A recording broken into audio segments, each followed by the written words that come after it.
हम के राष्ट्रीय अध्यक्ष जीतन राम मांझी जी हमारे साथ हैं। मांझी जी, क्या राज्यपाल महोदय से बातचीत हुई है? अभी तो सबसे कहा हम लोगों ने कि राष्ट्रपति साहब को, महामहिम राष्ट्रपति महोदय को ये अवगत करावें कि बिहार में स्थिति अब काबू से बाहर हो गई है। हर क्षेत्र में लोग, यहाँ की सरकार विफल हो गई है। और सबसे बड़ी बात है कि विफल होना और सफल होना एक अलग बात है।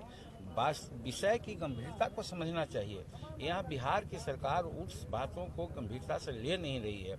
वो उल्टे कहती है कि ये लोग हार गए हैं इसलिए विक्षिप्त हो गए हैं, इनका कोई काम नहीं है तो यही एक काम कर रहे हैं।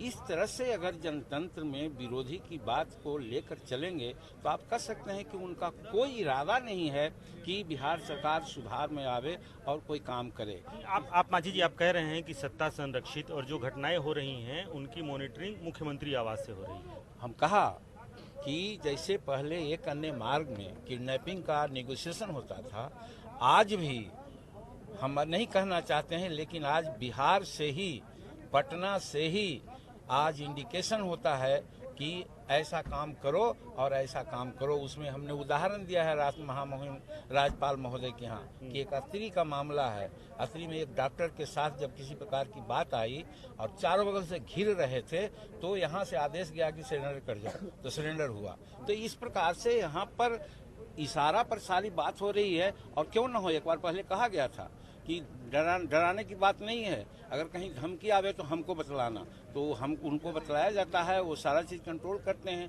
अब कंट्रोल का मतलब यही है कि जितना क्राइम हो रहा है सब इशारा पर हो रहा है। चलिए, तो ये थे जीतन राम मांझी जी। बहुत बड़ा आरोप जीतन राम मांझी ने लगाया है कि जो घटनाएं हो रही हैं राज्य में, जिन घटनाओं का सिलसिला जो शुरू हुआ है वो ना सिर्फ सत्ता संरक्षित घटनाएं हैं बल्कि उन तमाम बातों की मॉनिटरिंग कहीं ना कहीं मुख्यमंत्री आवास से हो रही है। कैमरामैन धर्मेंद्र सिन्हा के साथ Rupesh Kumar, news world India, Patna.